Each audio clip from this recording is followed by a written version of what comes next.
दुसरा मुद्दा शक्तीपीठचा।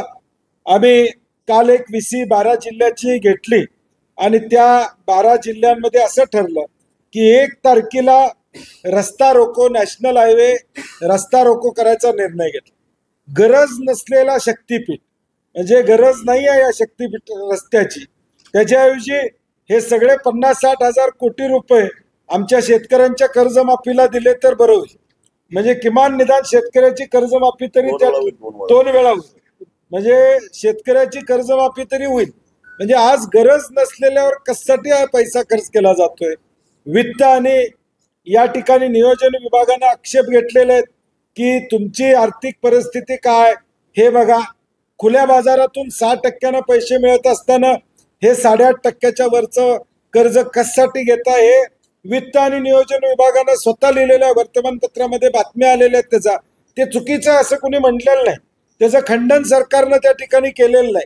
म्हणजे ज्या बातम्या वर्तमानपत्रामध्ये आलेल्या आहेत वित्त आणि नियोजन विभागाच्या संदर्भात त्या सत्य आहेत असं आम्ही मानतो।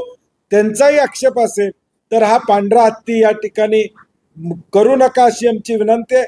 आणि म्हणून 1 तारखेला आम्ही सगळ्या मंडळींनी या ठिकाणी, राजू शेट्टी असतील, आम्ही असो, VP साहेब असतील, विजयराव आहेत, सगळ्याच पक्षांनी आम्ही 1 तारखेला शिरोली येथे सकाळी 10 वाजता रस्ता रोको करायचा निर्णय 1 तारखेला कोल्हापूरचा घेतलेला आहे।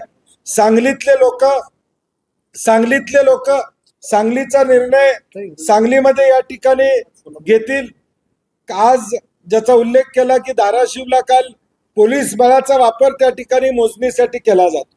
कोल्हापूर मधली लाईन बदलणार आणि संकेश्वर मार्गे जाणार अशी चर्चा आम्हाला ऐकायला मिळते, परंतु हा प्रोजेक्ट महाराष्ट्राचा आहे, नॅशनल हायवे नाही। त्यामुळे कर्नाटक गव्हर्नमेंट त्यामध्ये सहभागी कसं होणार आहे आम्हाला कळालेलं नाही।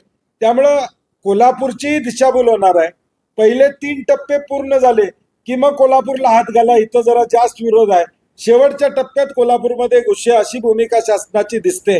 आणि म्हणून पहिल्यापासूनच आमची काल परभणी सगळ्यांची चर्चा झाली।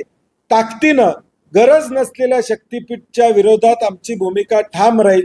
शासनानं पोलीस बळाचा वापर करू नये, नाहीतर जशास तसं उत्तर देण्याची शेतकऱ्यांची भूमिका राहील। आपण पाहत आहात मावळा न्यूज 24, सर्वसामान्यांचा बुलंद आवाज।